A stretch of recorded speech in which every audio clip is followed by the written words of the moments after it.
Radio Publique Africaine.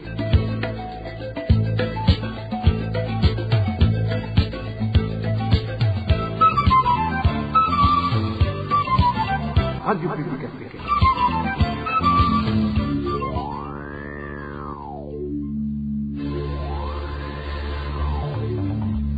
C'est le moment de suivre le journal parlé en français. À la présentation, Josiane Mouzanez. Au sommaire de cette édition, les agents de l'État continuent à persécuter la veuve d'un membre du parti CNL récemment tué, après que cette dernière ait déserté son domicile fuyant les menaces des bourreaux de son mari, si autour de la documentation de passer de maison en maison à la recherche de la personne qui aurait caché cette veuve.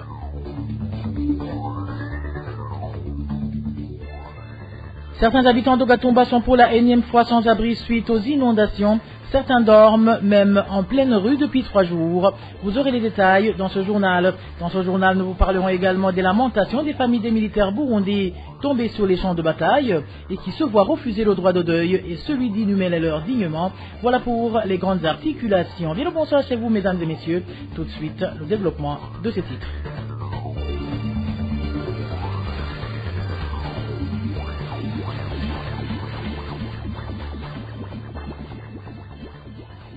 Bonsoir. Débutons ce journal par cette information qui parle d'insécurité routière, où 5 personnes sont mortes, 18 autres grièvement blessées lors d'un accident d'un véhicule de transport en commun tombé dans le lac Tanganyika dans la localité de Lubindi, située en commune Nyanza-Lac de la province Makamba. L'accident a eu lieu dans la nuit de ce lundi. Les blessés ont été évacués à l'hôpital de Nyanza-Lac. Plus de détails avec Elvis Nyomongé. Cet accident de roulage a eu lieu en zone Mkungu, commune Nyanza-Lac de la province Makamba et plus précisément dans la localité de Rwindi. Selon notre source à Rwindi, ce véhicule de type Quaster provenait de Bujumbura et perdu contrôle et a fini sa course dans le lac Tanganyika alors qu'il tentait d'éviter les nids de poules qui sont très nombreux et très profonds à cet endroit. Cela s'est passé vers 19h de ce lundi. Selon toujours notre source, 5 personnes sont mortes sur le champ et 18 ont été évacuées vers l'hôpital de Nyanza-Lac car ils étaient grièvement blessés. Parmi les blessés, 8 sont déjà rétablis et ont pu regagner les domiciles tandis que les 10 restants sont toujours arrêtés. À l'armée, les habitants riverains de cette route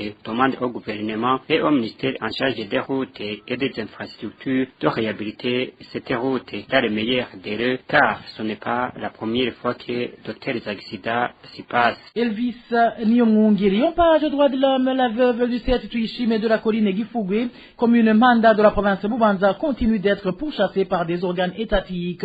Dimanche dernier, un ménage de la colline de Rudziba, zone Butanuka, dans la même commune de Manda, a été fouillé par des agents du service national des renseignements qui disaient être à la recherche de cette femme. Les proches de la veuve se disent étonnés par cette chasse, au lieu que ce soit ceux qui ont tué le mari de la victime qui soient traqués pour être traduits en justice. C'est le point avec Emmanuel Nyongeko.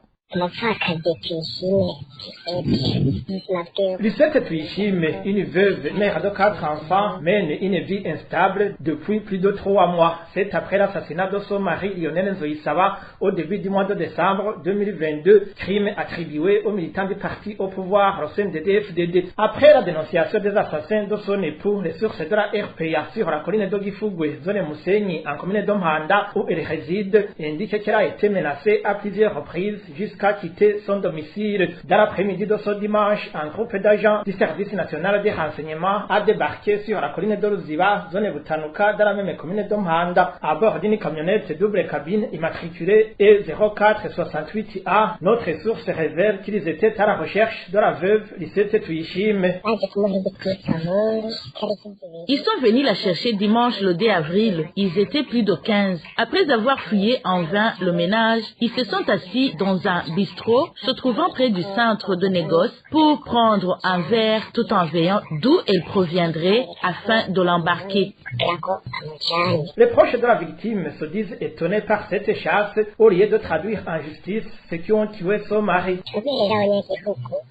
En tant que citoyens, nous sommes abasourdis par le fait qu'elle continue à être persécutée après l'assassinat de son mari, avec la complicité des administratifs qui devraient la protéger. Nous voyons voyons que ces droits ne sont pas du tout protégés. Elle est victime d'avoir dénoncé ceux qui ont tué son conjoint et les présumés auteurs sont toujours libres. Nous demandons alors à la justice de se ressaisir pour que les présumés auteurs du crime soient traduits devant la justice.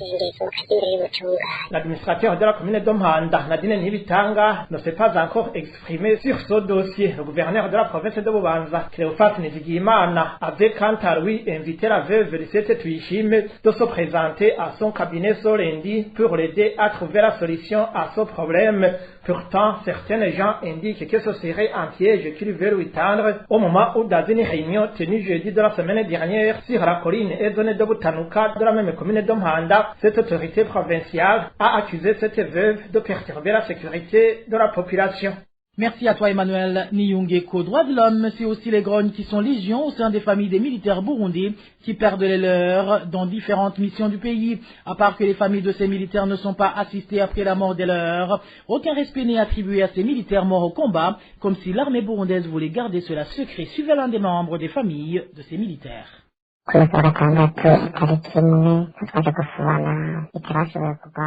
Samedi le 1er avril, nous nous étions rendus à l'enterrement des militaires burundais qui ont perdu la vie dans les affrontements qui se déroulent en République démocratique du Congo. Une fois en cas militaire, qu'on a surnommé Guantanamo, des militaires n'ont pas caché leurs amertumes à cause de la mort de leurs compatriotes tués au Congo. En effet, l'armée burundaise a pris la décision d'enterrer 3 militaires par jour. Le plus étonnant est que ces militaires sont morts le 18 mars, mais vous comprenez que l'enterrement n'a eu lieu que le 1er avril. En plus, même certaines familles de ces militaires n'ont pas été informées de la disparition de leurs. Ou alors, pour les familles qui ont été informées, la communication est tardive et les familles qui sont subitement informées ne parviennent pas à s'organiser pour le déplacement, surtout que la majorité d'entre elles ne vivent que dans la campagne. Pire encore, l'armée burundaise ne donne pas les frais de déplacement à ces familles. Beaucoup de familles ont été informées de la disparition de leurs un jour avant l'enterrement. Autrefois, quand un militaire mourait, il y avait des véhicules de l'armée qui se rendaient chez les familles de la victime pour les déplacer pour l'enterrement. Mais aujourd'hui, les militaires burundais n'ont aucune valeur. Cela du fait que d'après ce que nous avons vu, les familles de ces militaires qui ont perdu les leurs n'ont droit qu'à des petits véhicules de l'armée incapables de déplacer un effectif élevé de membres de la famille. Vous imaginez ça? Tout cela, c'est que la famille du défunt ne puisse pas se rendre à l'enterrement de leurs. On dirait que c'est pour cacher les morts. En plus, on enterre 3 militaires par jour. Là aussi, on ne les enterre pas en même état. D'abord, on sort un cadavre et on les mène pour l'enterrer. Après quelques heures, ils reviennent pour chercher encore un autre cadavre et on les mène pour l'enterrer. En faisant cela, l'armée burundaise évite qu'il y ait une longue chaîne déjà en enterrement. Aussi, on n'enterre pas les militaires provenant de la même province le même jour. Ils enterrent les militaires qui proviennent de provinces différentes pour éviter que leurs familles se retrouvent en enterrement et commencent à échanger sur la mort de leurs membres.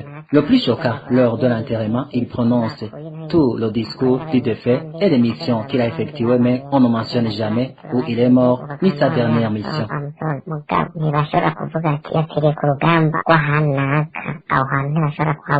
Révolter les familles de ces militaires demandent au moins à ce que l'armée les informe en cas de disparition de leurs pour qu'ils puissent être dignement inhumés.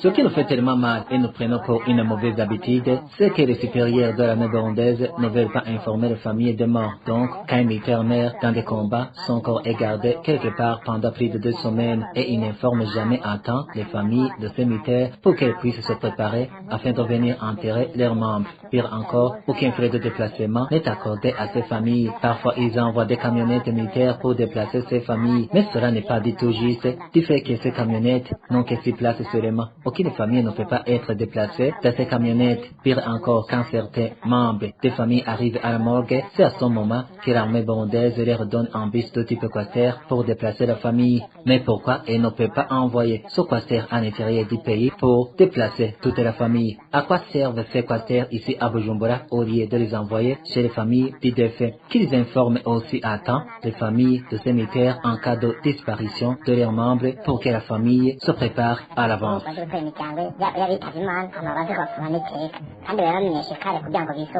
La gouvernance, l'état de droit et l'impunité des crimes commis contre les défenseurs des droits humains sont les quelques thèmes présentés ce mardi à Genève par la coalition burundaise des défenseurs des droits de l'homme, CBDDH en sigle, lors de la prise session de l'examen périodique universel sur le Burundi qui se tiendra au mois de mai cette année. Thierry Nibasame, qui a représenté la CBDDH dans cette session, revient sur quelques éléments déplorables ainsi que les recommandations émises. Nous avons déploré le refus du gouvernement du Burundi de collaborer avec les mécanismes internationaux des droits humains. Là, nous avons cité le refus de collaborer avec le mécanisme du rapporteur spécial sur les droits de l'homme adopté lors du Conseil des droits de l'homme du 8 octobre 2021. Bien que les libertés fondamentales soient garanties par la Constitution de la République du Burundi, les lois réglementant ces libertés fondamentales au niveau national contiennent des dispositions qui limitent drastiquement le libre exercice de ces libertés fondamentales et que le gouvernement du Burundi s'appuie sur ces lois liberticides pour instrumentaliser l'appareil judiciaire qui est souvent utilisé pour harceler les défenseurs des droits humains. Nous avons alors demandé au gouvernement du Burundi d'amender ces lois liberticides pour améliorer l'espace civique au Burundi. Aussi, nous avons demandé au gouvernement du Burundi d'annuler les ordonnances portant radiation et suspension des organisations indépendantes de la société civile et restituer les biens des organisations et ou de leurs représentants.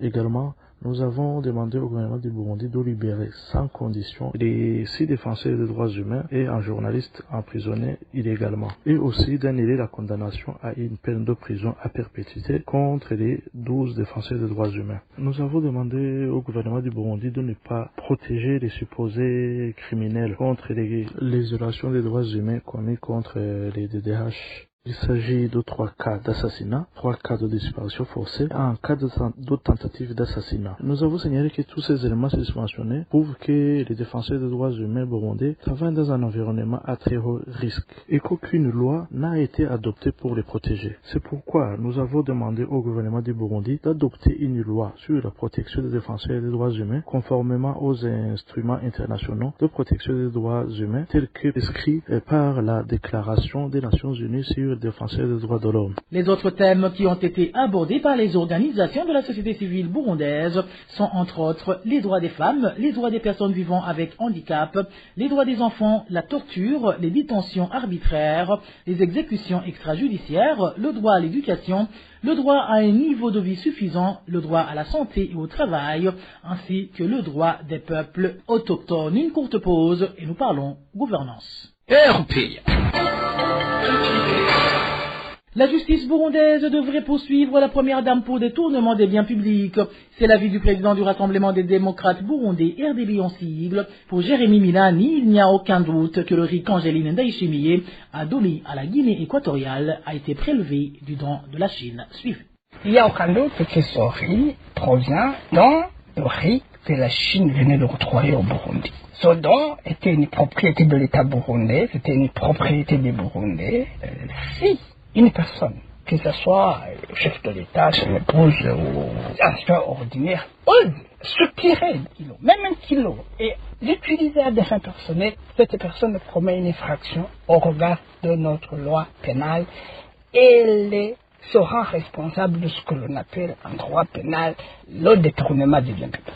Et Mme Ndayishimiye le sait aussi. Son épouse n'a aucun pouvoir dans notre pays en vertu de la Constitution. Elle reste un citoyen ordinaire. Il ne se comprend pas comment un citoyen ordinaire a pu détourner 25 tonnes de riz qui appartenaient à l'État burundais et est allé les octroyer à un État étranger. Donc, il est clair que le discours de M. Mme Ndayishimiye, qui se fait champion de la lutte contre la corruption et le détournement des biens publics, est un discours mensonger parce que maintenant, son épouse vient d'être attrapée en flagrant délit en train de détourner les biens publics. On attend alors une réaction forte de ce qui reste de la justice burundaise, sinon ça signifierait que c'est le chef de l'État lui-même qui finalement se cache derrière ces détournements de biens publics et la conséquence directe et immédiate serait qu'il soit démis de ses fonctions et poursuivi par la justice burundaise. Il ne se conçoit pas comment on emprisonne un citoyen qui tentait de vendre un sac de haricots à l'étranger et qu'on laisse tranquille une personne qui a osé, pendant que les Burundais meurent de faim, pendant que la famine fait rage dans notre pays, qui a osé aller octroyer un lot de 25 tonnes de riz à un État étranger qui est parmi l'un des pays les plus riches de l'Afrique. Gouvernance toujours, l'espace qui abrite l'ex-marché central de Bujumbura est une honte pour la capitale économique vu son état actuel. Propos de Léonce Ngendakumana, vice-président du parti Sawanya Frodebo. Pour lui, il est grand temps que le gouvernement mette en application les promesses de la construction d'un marché moderne qu'il n'a cessé d'annoncer depuis l'incendie qui a ravagé ce marché. Je vous propose d'écouter Léonce Ngendakumana, il est vice-président du parti Sawanya Frodebo. Ça va faire de nombreuses années, environ 10 ans, que le marché central de la ville de Bujumbura a été incendié, a été brûlé pour des mobiles, pour des raisons non encore élucidées jusqu'à aujourd'hui. La population burundaise attend encore des explications de la part du gouvernement du Burundi, des éclaircissements de la part du gouvernement du Burundi. Tout ce que nous savons jusqu'à aujourd'hui, c'est que l'ex-ministre de l'Intérieur, honorable Edouard Douimana, devant l'Assemblée nationale, a informé l'opinion nationale et internationale que ce marché ferré aurait été incendié par la volonté du Tout-Puissant, le bon Dieu, pour que les Burundais aient un marché central de Bujumbura plus puissant, un marché central de Bujumbura très prospère que celui-là qui était déjà là. Jusqu'aujourd'hui, ce marché puissant, extraordinaire, tenu par le gouvernement du Burundi, ce marché n'a jamais vu le jour, n'a pas encore vu le jour. Tout ce qu'on voit, ce sont des ruines. C'est vraiment des ruines. La brousse, les arbres. Certainement qu'il y a dedans des serpents. Certainement que cet espace est devenu un espace de beaucoup d'abîmes. Ça c'est très sûr. Ça c'est très sûr. Tout ce qu'on sait aussi, c'est que ce marché était une source de revenus pour beaucoup de gens. Il y avait des commerçants, la population, la direction des impôts, la mairie, trouvaient des moyens de subsistance, des moyens de survie dans ce marché. Ça, c'est connu. Léonce Ngendakumana trouve également que le fait que ce projet tarde à aboutir prouve à suffisance qu'il y a anguille sous roche. Encore une fois, Léonce Ngendakumana. La deuxième interrogation que la population se pose, pourquoi est-ce qu'il y a deux hommes d'affaires burundais qui sont connus, qui sont en train de construire des marchés? D'ailleurs, l'un a déjà un marché là tout près de l'entreprise de Kotebou, tout près de la zone de Buterere, tout près du quartier industriel. Il y a un homme d'affaires, un grand commerçant qui a un marché, il est en train de collecter des impôts, des taxes. Mais ce qu'on ignore jusqu'aujourd'hui, c'est où vont ces impôts, où vont ces taxes. Est-ce que cet homme d'affaires est en contact avec le gouvernement pour que ces impôts, ces taxes soient collectés réellement pour le développement du pays, pour le développement de la population, pour le bien-être de la population? C'est-à-dire que, de manière générale, les impôts et taxes sont perçus, sont collectés via des lois. Est-ce que cet argent sera cela? Ça c'est le premier. Le deuxième, il est en train de construire à Kamenge un supermarché, un grand marché. Alors, l'interrogation qui se pose, c'est que comment est-ce que des individus peuvent construire des marchés de cet calibre, alors que le gouvernement du Burundi a été incapable de se trouver dans l'incapacité de construire ce marché central de Bujumbura, vu l'importance qu'avait ce marché, qui se passe réellement. Voilà pourquoi l'opinion qui dit qu'il y a des Burundais, des commerçants qui sont plus puissants que le gouvernement, ont raison. Et nous profitons alors, nous partons de cela, de ce constat pour demander au gouvernement du Burundi de se lever, d'avoir le courage de construire ce marché comme promis à la population burundaise, ou alors d'annoncer publiquement au peuple burundais, à la population burundaise, que suite à la pauvreté du pays, le gouvernement n'a pas été en mesure de construire ce marché et que partant, le gouvernement doit chercher des Burundais comme les deux qui soient en mesure de construire là-bas, ou alors d'autres partenaires étrangers qui peuvent construire son grand marché central de Bujumbura. Et puis je vous le disais en titre, les habitants de la zone Gatumba en commune Mutimbuzi de la province Bujumbura sont encore une fois menacés par des inondations. En effet, la nuit de ce lundi, la rivière Rusizi a débordé et ses eaux se sont déversées dans les ménages environnants, causant un déplacement massif de la population. Pour le moment, certains campent sur les routes et d'autres sur les collines qui ne sont pas encore atteintes. Les détails avec Marie-Ange Irakote. Dans la nuit de lundi à mardi, certains ménages de la zone Gatumba en commune Mutimbuzi ont été envahis par les eaux de la rivière Rusizi selon cet habitant. La rivière Rusizi a encore débordé. Les habitants de la colline de Kinyinya sont en train de fuir car les eaux hautes à terre et ménages se trouvaient près des poteaux 12 et 13. Elles ont même traversé la route qui mène vers la RDC. Ces eaux coulent jusqu'aux collines Mushasha 1 et 2 et la colline de Gaharawi. Nous trouvons que ces inondations vont atteindre presque toute la zone. Actuellement, les hommes affectés par des inondations sont dans la rue, poursuit notre source.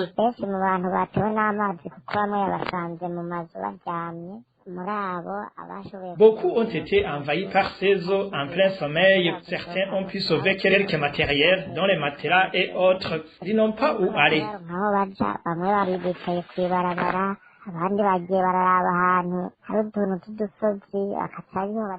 Certains ont rassemblé leurs affaires sur la route et d'autres sont allés camper sur d'autres collines qui sont épargnées. Ces habitants de la zone Gatumba demandent au gouvernement d'intervenir.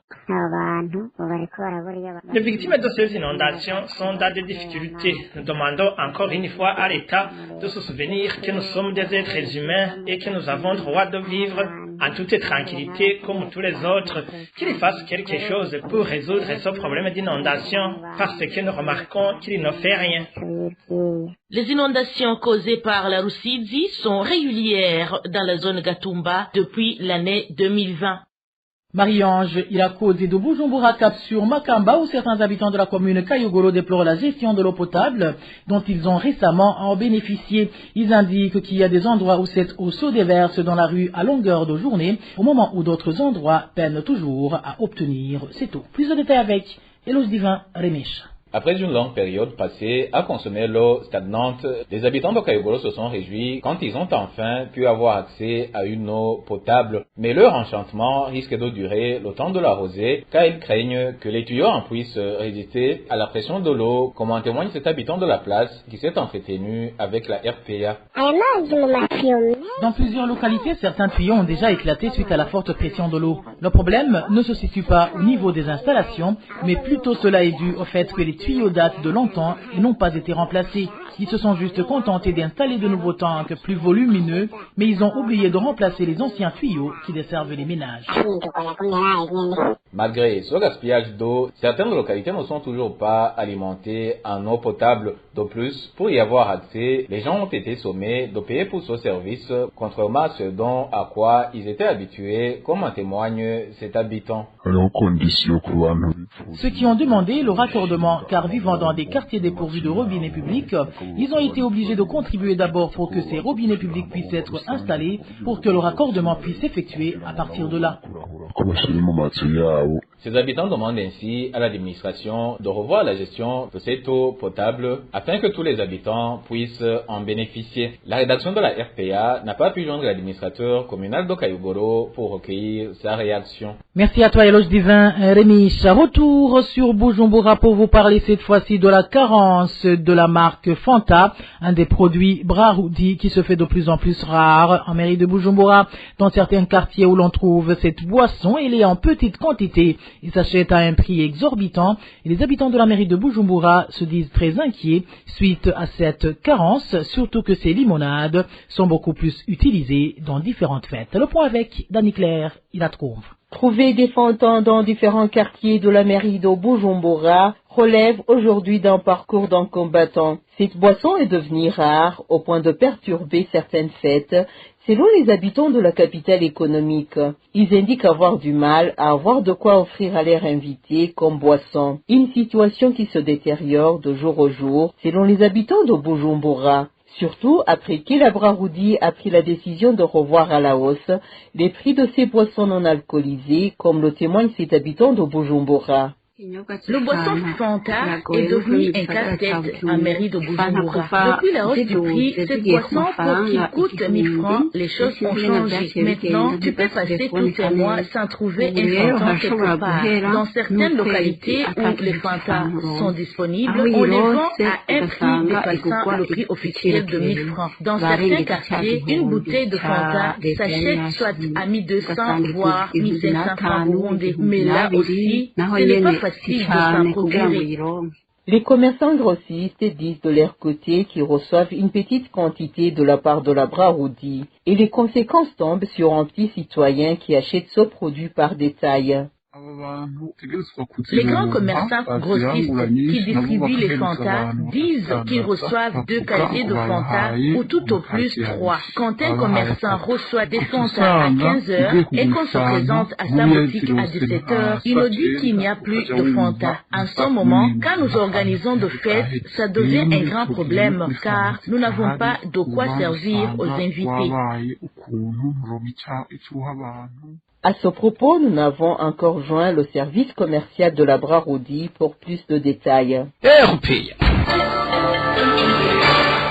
En page société, environ 1,5 million de Burundais auront besoin d'une assistance humanitaire en 2023. Cela transparaît dans un communiqué de presse sorti ce lundi 3 avril par le Bureau de la coordination des affaires humanitaires, OCHA en sigle. Cette organisation onusienne indique que le plan de réponse humanitaire, élaboré par les humanitaires conjointement avec le gouvernement du Burundi, prévoit plus de 194 millions de dollars pour assister ces personnes. Et l'OCHA doit préciser que le manque de financement pourrait avoir de graves conséquences. Le contenu de ce communiqué avec Eric Nyonzima. Le lancement conjoint du plan de réponse humanitaire pour l'année 2023 au Burundi a été initié ce lundi 3 avril. Selon le communiqué du Bureau des Nations Unies pour la coordination des affaires humanitaires OCHA, 194,2 millions de dollars ont été requis. Ce montant devrait, selon le communiqué, aider à assister environ 1,5 million de personnes qui auront besoin d'une assistance humanitaire au cours de cette année. Parmi eux, il est prévu que 1,1 million soient plus vulnérables et ciblés pour une aide. La mobilisation des ressources reste un défi, a insisté OCHA dans son communiqué.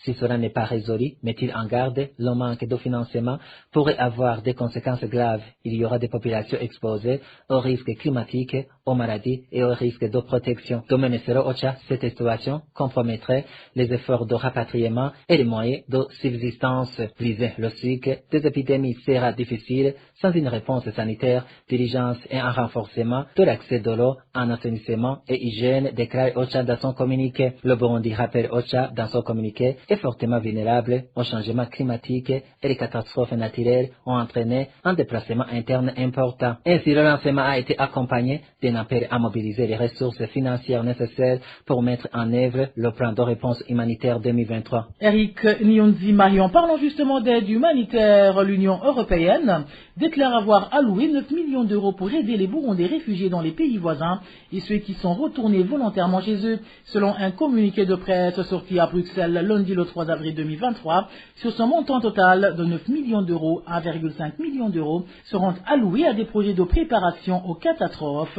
En février 2023, indique le même communiqué, plus de 300 000 réfugiés burundais étaient enregistrés dans les 4 principaux pays d'asile qui sont la Tanzanie, la République démocratique du Congo, le Rwanda et l'Ouganda, et la plupart d'entre eux dépendent entièrement de l'aide internationale pour couvrir leurs besoins de base tels que la nourriture, la santé, l'eau, l'assainissement, l'hygiène, le logement et l'éducation. Quant aux Burundais qui se sont rapatriés volontairement, ce communiqué précise que l'Union européenne se concentrera principalement sur les activités de protection tout en travaillant avec les acteurs du développement en vue d'encourager des solutions à long terme. Et voilà, mes fidèles de la RPA, c'est sur cette actualité en brève que s'achève le journal en français de ce mardi 4 avril 2023. Merci pour votre aimable écoute. Merci également aux équipes rédactionnelles et techniques pour leur franche et parfaite collaboration. À la présentation de ce journal, vous étiez avec Josiane Mouzaneza. Passez de bons moments chez vous. À la prochaine.